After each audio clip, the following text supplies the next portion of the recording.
दोस्तों पुष्पा इम्पॉसिबल में आप लोग देख सकते हैं कि यहाँ पर दोस्तों जो मोहिनी जी होती हैं अब वो सुमन माथुरे को ले आती हैं कोर्ट के अंदर और कहती हैं कि केस को शुरू किया जाए। अब दोस्तों जैसे ही केस शुरू हो जाता है तो मोहिनी जी सबसे पहले यहाँ पर सुमन माथुरे के पास जाती हैं और जाकर पूछती हैं कि क्या आप हमें कुछ बता सकती हैं कि किस तरह प्रोफेसर शास्त्री ने आपके साथ यहाँ पर गलत हरकत की है। तो दोस्तों साथ ही सुमन कहती है कि जी मैं सारी कोर्ट के सामने आपको बताना चाहती हूँ कि पहले तो यहाँ पर ये बहुत ही ज़्यादा मेरे लिए काफ़ी ज़्यादा बेइज्जती की बात है कि प्रोफेसर शास्त्री ने मेरे साथ जो भी किया मैं आप लोगों को बता रही हूँ, लेकिन अगर मैं नहीं बताऊंगी तो मेरी तो अच्छी खासी बेइज्जती हो जाएगी और आप लोग यहाँ पर मुझे निर्दोषी नहीं समझेंगे। इस वजह से मैं आपको बताना चाहती हूँ कि उस रात मैं यहाँ पर गई थी प्रोफेसर शास्त्री के पास, क्योंकि उनका यहाँ पर मुझे जब मैं कॉलेज में थी तो मुझे मैसेज आ गया था कि कुछ पेपर्स के ऊपर सिग्नेचर वगैरह करवाने हैं और वो डिस्पैच नहीं होने थे। और मैंने सोचा कि क्यों ना मैं यहाँ पर प्रोफेसर शास्त्री के घर जाकर वो सिग्नेचर करवा लाऊं, लेकिन जब मैं यहाँ से गई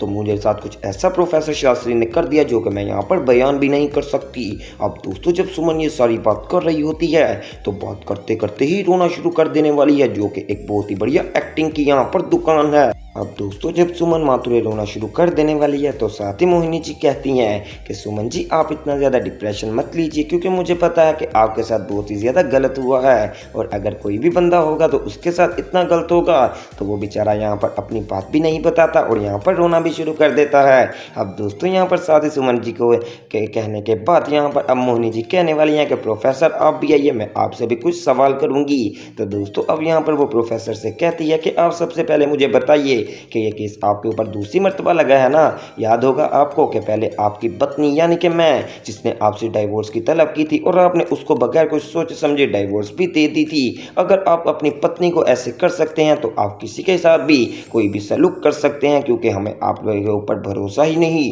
अब दोस्तों जब मोहिनी जी इतनी बड़ी बात करती है तो प्रोफेसर कहता है कि ये तुम अपनी हद को पार कर रही हो, अपनी औकात में रहकर मेरे से सवाल पूछो। तो दोस्तों मोहिनी कहती है कि अब इतना ज़्यादा डर क्यों रहे हो, मुझे सीधी सीधी बात बताओ कि तुमने मोहिनी के साथ ऐसा क्यों किया और उसको अपने घर में क्यों बुलाया। तो दोस्तों प्रोफेसर शास्त्री कहते हैं कि मैंने ना उसको अपने घर में बुलाया है, वो खुद ही आई होगी, मुझे तो पता भी नहीं, मैं तो उस दिन यहाँ पर ड्रंक कर रहा था और मैं यहाँ पर बेहोश हो गया था, उसके बाद का मुझे कुछ भी नहीं याद। तो दोस्तों यहाँ पर मोहिनी कहती है कि बहुत ही ज़्यादा बढ़िया कहानी बना रहे हो, लेकिन इसमें एक गलती कर रहे हो कि ये कह रहे हो कि मुझे कुछ भी नहीं याद। ये तो कहो ना कि मैंने सच में उसके साथ ज्यादती की है। अब दोस्तों पूरी कोर्ट के सामने प्रोफेसर शास्त्री को जब मोहिनी इतनी बड़ी बात कर देती है तो प्रोफेसर कहते हैं कि ठीक है, अगर तुम ये बात कह रही हो तो माय ऑर्डर, अगर मैं आपसे एक बात की इजाज़त मांगूं कि मैं अगर अपना सबूत देना चाहूं तो आप क्या कहेंगे। तो दोस्तों यहाँ पर अब जो जज हैं वो कहते हैं कि ठीक है, मैं आपको परमिशन देता हूँ, आपने जो भी अपने आप को यहाँ पर सबूत देना है वो दे सकते हैं।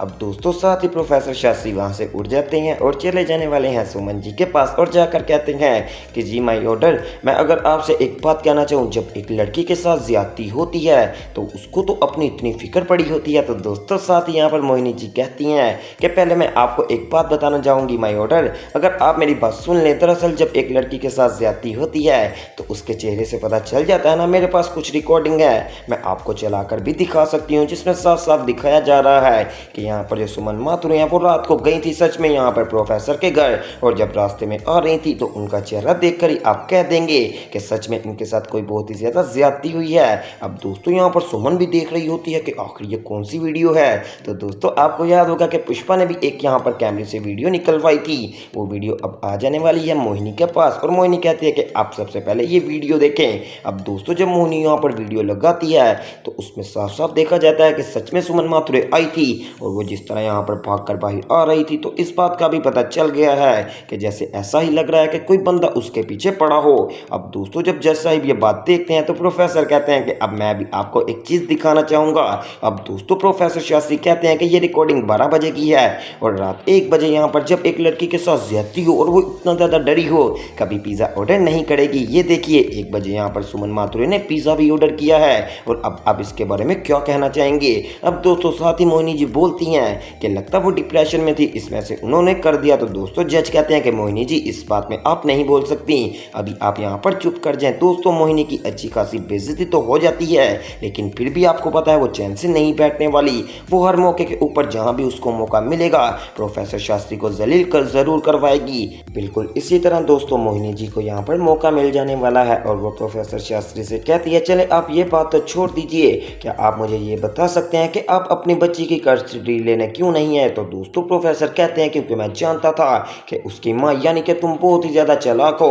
और तुमने यहाँ पर मेरी बेटी को अपनी तरफ का कर लेना है। इसके बाद दोस्तों यहाँ पर मोहिनी कहती हैं ठीक है प्रोफेसर आप जाकर बैठ सकते हैं, अब मैं पुष्पा को बुलाऊंगी। अब दोस्तों यहाँ पर मोहिनी जी पुष्पा को भी बुलाती हैं और कहती हैं कि जी पुष्पा जी आप इनके बारे में क्या कहना चाहेंगी, आप इनसे कितनी देर से जानती हैं। तो दोस्तों पुष्पा कहती है कि तकरीबन 4 से 5 महीने में। तो साथ ही मोहिनी जी कहने वाली हैं कि इसका मतलब इतना ज़्यादा नहीं जानती, लेकिन आप इनकी गारंटी इतनी ज़्यादा क्यों देती हैं। तो दोस्तों आपको पता है कि हमारी पुष्पा कितने अच्छे दिल की है। वो साथ ही कहती है कि मुझे ये बहुत ही ज़्यादा अच्छे इंसान लगते हैं और काफ़ी ज़्यादा अच्छे दिल के हैं, कभी इन्होंने किसी का बुरा नहीं चाहा और हमेशा हमारी मदद करने की ही कोशिश की है। तो दोस्तों मोहिनी कहती हैं कि पुष्पा जी आप इनकी इतनी साइड ले रही हैं, कहीं आपका अफेयर तो नहीं। अब तब दोस्तों जब ये सारी बात करती हैं तो साथ ही पूरे यहाँ पर कोर्ट के अंदर अचानक से सन्नाटा सा हो जाने वाला है और हर बंदा सोचता है कि ये कैसी बात हो गई और कादम्बरी तो हंसना ही शुरू कर देती है। तो साथ ही पुष्पा को गुस्सा आ जाने वाला है और कहती है कि मोहिनी अपनी जुबान संभाल कर बात करो,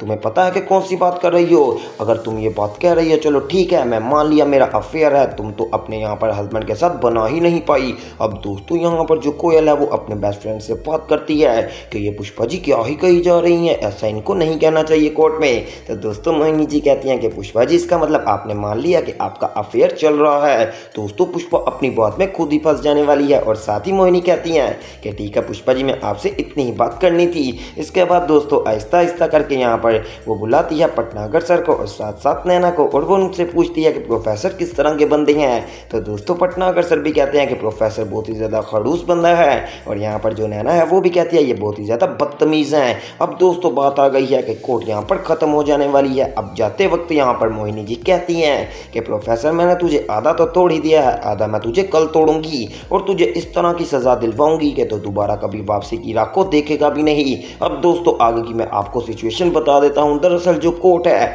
उनको यहाँ पर प्रोफेसर के खिलाफ ज़्यादा सबूत मिलते हैं और ऐसा लगता है कि जो सुमन जी हैं वो यहाँ पर सच बोल रही हैं। तो दोस्तों अब कोर्ट फैसला सुना देने वाली है प्रोफेसर शास्त्री के खिलाफ और कहती है कि हम प्रोफेसर शास्त्री के खिलाफ फैसला सुनाते हैं कि इनको 3 साल की कड़ी से कड़ी सजा मिलेगी, वो भी जेल के अंदर, और ये कैद रहेंगे और साथ ही साथ 50,000 रुपये जुर्माना भी। अब दोस्तों जब ये सारी बात होती है तो कोर्ट में हर बंदा देखना शुरू हो जाने वाले है प्रोफेसर शास्त्री की तरफ। और आप लोग की इस बारे में क्या राय है कि क्या प्रोफेसर शास्त्री को सच में 3 साल की सजा होगी या फिर पुष्पा किसी न किसी तरीके से प्रोफेसर को बचा ही लेगी। तो ये तो आपको आने वाले एपिसोड में देखने को मिलेगा, तो वो सब देखना मिस मत कीजिएगा और मेरे चैनल स्पाइसी एंटरटेनमेंट को सब्सक्राइब करें।